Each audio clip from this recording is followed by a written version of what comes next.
আপনি কি digital marketing শেখার ব্যাপারে একটু কনফিউজড? যদি কনফিউজড হয়ে থাকেন, ভিডিওটা শোনেন, পুরো আমার স্পিচটা শোনেন। আমার মনে হয় কনফিউশনটা কিছুটা দূর হয়ে যাবে। আপনি যদি ডিজিটাল মার্কেটিং শিখতে চান, 2025 সাল আসতেছে সামনে। সো 2024 সাল অলমোস্ট শেষ। আপনাকে এখন ডিসিশন নিতে হবে যে আপনি কি করবেন।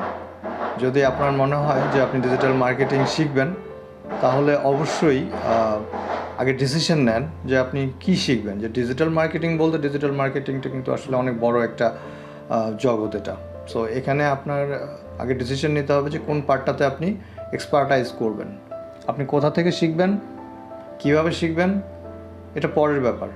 আগে আপনাকে যেটা দেখতে হবে, মার্কেটে আপনাকে অ্যানালাইসিস করতে হবে যে আপনার ডিমান্ড কোনটার কী রকম, কোনটাতে জব পাওয়া যায়, কোনটার ফ্রিল্যান্সিং ক্যারিয়ার ভালো। আর যদি শিখতে চান যে কোনো ইনস্টিটিউট থেকে শিখবেন কিংবা কোথা থেকে শিখবেন, সেক্ষেত্রে আমার যেটা মনে হয় যে ডলার দেখে ডিসিশন নেওয়াটা যেরকম হচ্ছে যে হ্যাঁ, আজকে থেকে আপনি এত ডলার আর্ন করা শুরু করবেন, আপনি এই কোর্সের প্রথম মাস থেকে এত ডলার আর্ন করা শুরু করবেন। তো এই ধরনের লোভে না পড়ে কিংবা কারো সাকসেস স্টোরি না দেখে যে হ্যাঁ, সে এত হাজার হাজার ডলার আর্ন করছে প্রতি মাসে, ডলারের ইকুইভ্যালেন্ট বাংলা টাকায় এত টাকা, সো এগুলো দেখবেন না। আর একটা জিনিস ফলো করার দরকার নাই, সেটা হচ্ছে যে কারো ড্যাশবোর্ড, যে হ্যাঁ আমার ড্যাশবোর্ডে এত আর্ন হচ্ছে, এই আর্ন হচ্ছে, সেই আর্ন হচ্ছে, এগুলো দেখে আপনি ডিসিশন নেওয়ার আপনার দরকার নেই। সবার নিজস্ব স্ট্র্যাটেজি আছে, হয়তোবা যে যার জায়গা থেকে সাকসেস পাচ্ছে। এই যে আপনার সাকসেস স্টোরি যেগুলো দেখছেন কিংবা যার ডলার দেখছেন, আমি ধরে নিলাম এগুলো যদি ট্রু হয়, তাহলে এরা কত পার্সেন্ট? 1000 জনের মধ্যে হয়তোবা একজন, এভাবে লক্ষ লক্ষ মানুষের মধ্যে এরকম হয়তোবা কয়েকশো। এগুলো আপনারা ফলো করে আসলে খুব একটা সাকসেস পাবেন না। কেন? এটা আপনার আসলে সাকসেসটা পেছনের শ্রমটা আপনাকে দিতে হবে। যারা এই সাকসেসের পেছনের স্টোরিটা কিন্তু আপনাদের সাথে শেয়ার করছে না, হ্যাঁ, তারা হয়তো বা আপনার সামনে দেখাচ্ছে যে হ্যাঁ, এইটা আর্ন করা সম্ভব কিংবা আমি এটা করেছি। সো ঠিক আছে, এটা ইন্সপায়ারেশন আপনি নিতে পারেন, বাট এটা থেকে আপনার আসলে ডিসিশন মেক করার আসলে কিছু নেই।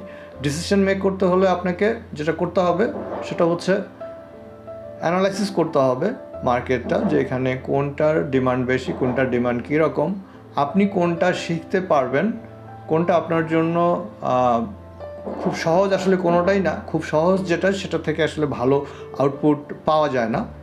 তো আপনাকে যেটা করতে হবে যে অ্যানালাইসিস করে দেখতে হবে যে কোন জিনিসটার মার্কেটের ডিমান্ডটা কীরকম, আর আপনি কোনটা করতে পারবেন। ক্যাপাসিটির একটা ব্যাপার আছে। হঠাৎ করে আপনি এখন যদি মনে করেন যে মার্কেটে প্রোগ্রামিং ল্যাঙ্গুয়েজের খুব ডিমান্ড, পাইথনের খুব ডিমান্ড, আমি পাইথন শিখি, আসলে এটা ডিফিকাল্ট একটা। আপনাকে রিজনেবল, যেটা লজিক্যাল, এরকম একটা ডিসিশন মেক করতে হবে। যে আপনার ক্যাপাসিটির উপরে ডিপেন্ড করে, আপনার প্রিভিয়াস ব্যাকগ্রাউন্ডের উপরে ডিপেন্ড করে, আপনি এখন কি করছেন সেটার উপরে ডিপেন্ড করে। যদি আপনি যেটা করছেন সেটার সাথে সিঙ্ক করে, সেটার সাথে মিলিয়ে কোনো কিছু করতে পারেন, সেটা আপনার জন্য ভালো। যেরকম আপনি এখন মার্কেটিংয়ে কাজ করছেন কিংবা আপনি সেলসে কাজ করছেন, সেক্ষেত্রে আপনি ওটা রিলেট করে আপনি এই জিনিসগুলো শিখতে পারেন। এবং এগুলো আসলে শেখার ব্যাপারটা, কিংবা আপনার যদি এরকম থাকে যে আপনি গ্রাফিক্স ডিজাইনে তখনই যাবেন যখন আপনার ডিজাইনের জ্ঞানটা ভালো থাকবে, যেটাকে বলে হচ্ছে যে আপনার ডিজাইন সেন্সটা আপনার খুব ভালো থাকবে, যে ক্রিয়েটিভিটি, নিজের মধ্যে একটা ক্রিয়েটিভ ব্যাপার থাকে অনেকেরই, আবার অনেকের থাকে না। সো এই জিনিসটা যদি থাকে তাহলে আপনি গ্রাফিক্স ডিজাইনে যাবেন। আর কিংবা আরেকটু অ্যাডভান্স লেভেলে যদি কোনো কিছু আপনি করতে পছন্দ করেন এই রিলেটেড, তাহলে আপনি ভিডিও এডিটিং কিংবা অ্যানিমেশনে যেতে পারেন। যদিও অ্যানিমেশন আসলে একটু টাফ হওয়াতে অ্যানিমেশনের দিকে খুব কমই যায়, কারণ অ্যানিমেশন আর প্রোগ্রামিংটা একই ধরনের এফোর্ট প্রয়োজন হয় একটু হায়ার লেভেলে। মার্কেটে কাজের অভাব নাই, আপনি জব করতে পারেন, আপনি ফ্রিল্যান্সিংও করতে পারেন। তো জব যদি করেন, ইনফ্যাক্ট আমি যেটা প্রিফার করি, আমার সাজেশন হচ্ছে যে আপনি একটা কিছু শেখার পরে সেই রিলেটেড ফিল্ডে আপনি জব সার্চ করেন, কারণ আপনি অলরেডি ডিসিশনটা মেক করেছেন মার্কেট অ্যানালাইজ করে। সো এখন আপনি একটা জব সার্চ করেন, জব সার্চ করে সেখানে আপনি ইন্টারভিউ দেন, ইন্টারভিউ ফেস করেন।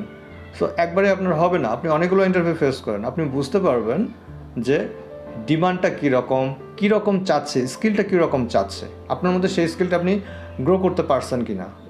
তারপরে আপনার কমিউনিকেশন স্কিলটা কীরকম, কমিউনিকেশন স্কিলটা আপনি গ্রো করেন।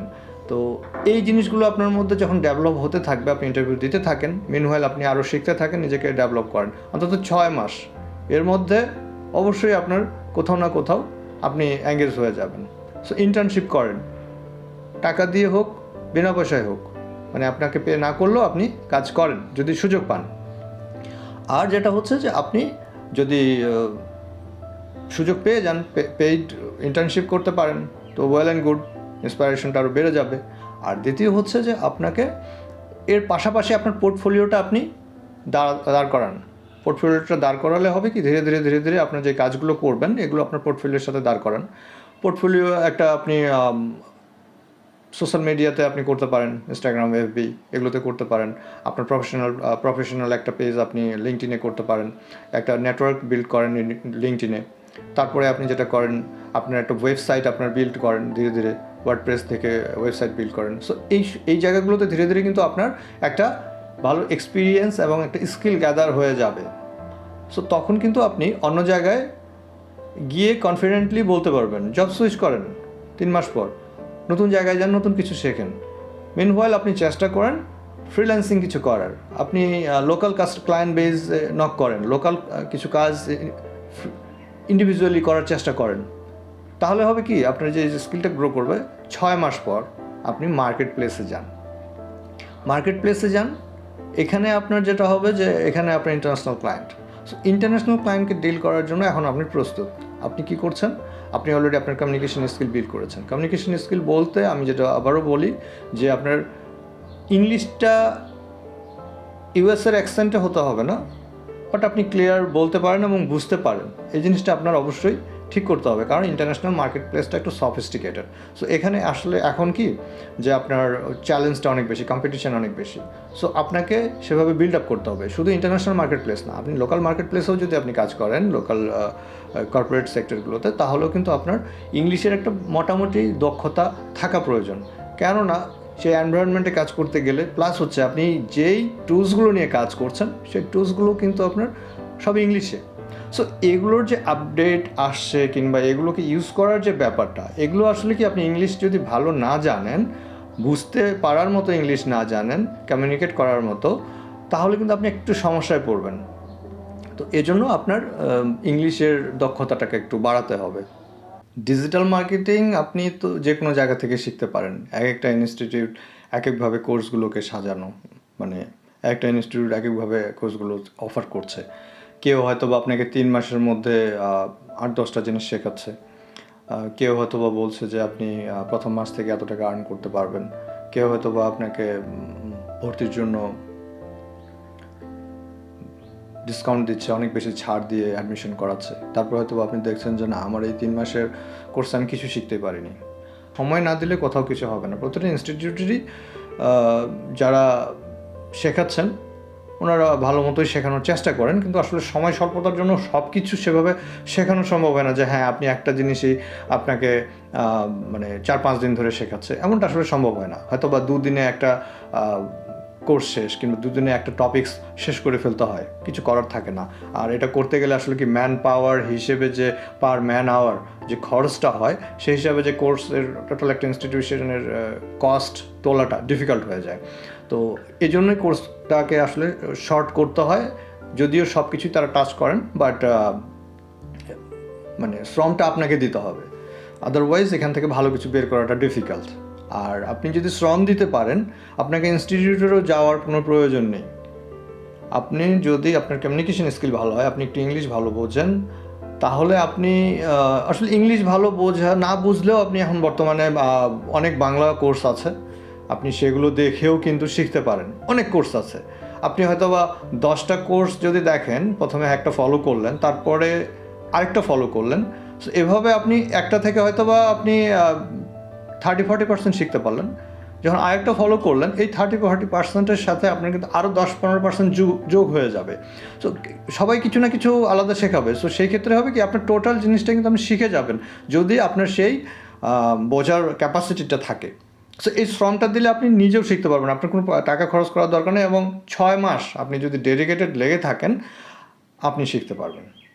তো আমি বলি আপনাকে একটা এক্সাম্পল বলি, সেটা হচ্ছে যে এক্সাম্পল বলার আগে আমি একটু আমার সম্বন্ধে বলি ছোট্ট করে।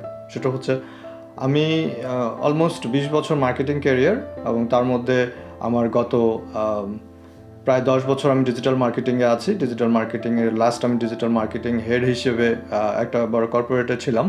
সো সেখান থেকে আমি জব ছেড়ে দিয়েছি। নাও আমি এখন ফ্রিল্যান্স কাজ করছি। তো যখন আমার এই প্রতিষ্ঠানে থাকাকালীন আমরা অনেকগুলো ডিজিটাল মার্কেটিং টিমের জন্য মেম্বার রিক্রুট করেছি। সো সেটাতে আমার পার্টিসিপেশনটা অনেক বেশি ছিল। তো যেহেতু এই টোটাল টিমটা আমার সাথে কাজ করেছে, সো এখন যেটা হচ্ছে আপনার যে আমরা যখন ইন্টারভিউ করি তখন কিভাবে ইন্টারভিউটা করি, লাইক আমি যখন ক্রিয়েটিভ একজন নিচ্ছি, creative designer, like graphics designer, তখন আমি দেখছি যে গ্রাফিক্স ডিজাইনার তার পোর্টফোলিওটা কীরকম। আগে আমরা তার পোর্টফোলিওগুলো দেখি যে সে কী কী কাজ করেছে, কী ধরনের কাজ করেছে। তারপরে তার সাথে আমরা বিভিন্ন সে রিলেটেড টপিকসগুলো নিয়ে কথা বলি, এবং সে কোন কোন টুলসে এক্সপার্ট এগুলো নিয়ে কথা বলি। দেন আমরা তার বিভিন্ন থটস প্রসেস নিয়ে কথা বলি। এটার পরে এর মধ্যে থেকে আমরা শর্ট লিস্ট করি, এবং তাদেরকে আবার ইন্টারভিউর জন্য কল করে তাদেরকে ডিভাইস দিয়ে বসিয়ে দেওয়া হয় কম্পিউটারে, যে স্পেসিফিক কিছু একটা ডিজাইন সবাইকে করতে দেওয়া হয়। সো ইনস্ট্যান্ট ওনারা যখন এই ডিজাইনটা করে সাবমিট করেন, তারপরে আমরা অ্যাসেস করি যে আসলে কার কাজ কত ভালো এবং কে কত ফাস্ট করতে পারছে, কিংবা কতটুকু ক্রিয়েটিভ ওয়েতে সে কাজটা করতে পারছে। তো এটা হচ্ছে যে আমাদের একটা লাইক ক্রিয়েটিভ ডিজাইনারের ক্রাইটেরিয়া। তো একটা সময় ছিল যে হ্যাঁ, গ্রাফিক্সের কাজ করতে পারতো, ব্যাকগ্রাউন্ড রিমুভ করা, লোগো বানানো, কিংবা এই ধরনের কিছু কাজ, একটা ইমেজ এখান থেকে কাট পেস্ট করে এনে ব্লার করে দিয়ে হয়তো বা গ্রেডিয়েন্ট বসায় এরকম একটা কিছু করে দিল, তো কিংবা পিএনজি ব্যাকগ্রাউন্ড রিমুভ করে বসালো, এটা হয়ে গেল। বাট এখন আসলে কি, যতদিন যাচ্ছে মানুষের ডিমান্ডটা বেড়ে যাচ্ছে, কারণ ক্রিয়েটিভিটি আসলে কি এখন বিয়ন্ড লিমিট চলে গেছে। ক্রিয়েটিভিটি আসলে ইমাজিনেশনটা মানুষের অনেক হায়ার লেভেলে চলে গেছে। এখন আসলে শুধুমাত্র ওই কাজগুলো দিয়ে হয় না, ভালো অর্গানাইজেশনে আপনি কাজ করতে পারেন না। ইভেন আপনি ইন্টারন্যাশনালিও ফ্রিল্যান্সার হিসেবে ভালো যদি আপনার পোর্টফোলিও কিংবা ভালো কাজ করার ক্যাপাসিটি না থাকে, তাহলে আপনি আসলে ভালো কাজ পাবেন না, কিংবা ভালো করতে পারবেন না আপনি এই মার্কেট প্লেসগুলোতে, সেটা লোকাল বলেন আর ইন্টারন্যাশনাল মার্কেট প্লেস বলেন। তো এটা একটা ছিল হচ্ছে গ্রাফিক্স ডিজাইনারের। এখন আমরা গ্রাফিক্স ডিজাইনার দেখি যে সে কতটুকু ক্রিয়েটিভ ওয়েতে কাজ করতে পারে, সে কতটুকু ইমাজিনারি ইমেজ জেনারেট করতে পারে, কিংবা ইমাজিনারি ভিডিও জেনারেট করতে পারে। তো এটা একটা ছিল। আর একটা হচ্ছে যে আমি এরকম দেখেছি যে অনেক ছেলেপেলে অনেক জায়গায় সেলসে কাজ করছে, কিংবা অনেক অড জব করছে, অথচ তারা ডিজিটাল মার্কেটিংয়ের কোর্স করছে, 3 মাসের একটা কোর্স করছে, এবং তারা কিছু গ্রাফিক্সের কাজও জানে, তারা কাজ জানে, কিছুটা করতেও পারে, বাট আসলে এই কাজ দিয়ে ভালো করা যায় না মার্কেটে। এই জন্যই বললাম যে যেটাই শিখবেন একটু সময় দেন, 6 মাস অন্তত সময় দেন, টাকার অভাব হবে না 6 মাস পর, কিন্তু 6 মাস ডেডিকেটেড আপনাকে কাজ করতে হবে। এই 6 মাস পরে আপনি বুঝবেন কীভাবে ক্লায়েন্ট হ্যান্ডেল করতে হবে। যদি আপনি একটা কর্পোরেটে কিংবা কোনো একটা প্রতিষ্ঠানে, যে কোনো কর্পোরেটে হতে হবে এমন না, যে আপনি যদি ইন্টার্নশিপ করেন, সেই ইন্টার্নশিপ করলে আপনি বুঝবেন যে আপনাকে কীভাবে ক্লায়েন্ট হ্যান্ডেল করতে হবে। আপনি যদি ইনিশিয়ালি বাংলাদেশি ক্লায়েন্ট হ্যান্ডেল করেন, সেটা ফ্রিল্যান্সিং করে করতে পারেন, সেক্ষেত্রে আপনার বুঝবেন যে আপনার ক্লায়েন্ট হ্যান্ডেল কীভাবে করতে হয়, ক্লায়েন্টের এক্সপেকটেশনটা কীরকম থাকে, সেই জায়গাগুলোতে আপনার সমস্যা কোথায় হচ্ছে, কিংবা আপনি ভুল করছেন কোথা থেকে, সেখান থেকে শেখেন। তখন আপনি ইন্টারন্যাশনাল মার্কেটে, যেহেতু ওখানে অনেকগুলো ব্যারিয়ার থাকে, একটা হচ্ছে যে কালচারাল ব্যারিয়ার, দ্বিতীয় হচ্ছে আপনার ল্যাঙ্গুয়েজ ব্যারিয়ার, সো এই ব্যারিয়ারগুলো ওভারকাম করে তখন আপনাকে সেখানে কিন্তু ভালো করার জন্য যে চ্যালেঞ্জটা, সেটা ফেস করতে হবে। আসলে আপনি কী শিখবেন সেটা ডিপেন্ড করবে আপনার শর্ট টার্ম এবং লং টার্ম গোলের উপরে। আপনাকে আগে গোলটা সেট করতে হবে, দেন আপনি শুরু করবেন। আর ইনস্টিটিউট কোথা থেকে করবেন না করবেন সেটা তো আমি বললামই আপনাদের। আর আপনাদের কেমন লাগলো ভিডিওটা আমার অবশ্যই কমেন্টে জানাবেন। যদি ভালো লাগে তাও জানাবেন, ভালো না লাগলে কেন ভালো লাগলো না সেটা জানাবেন।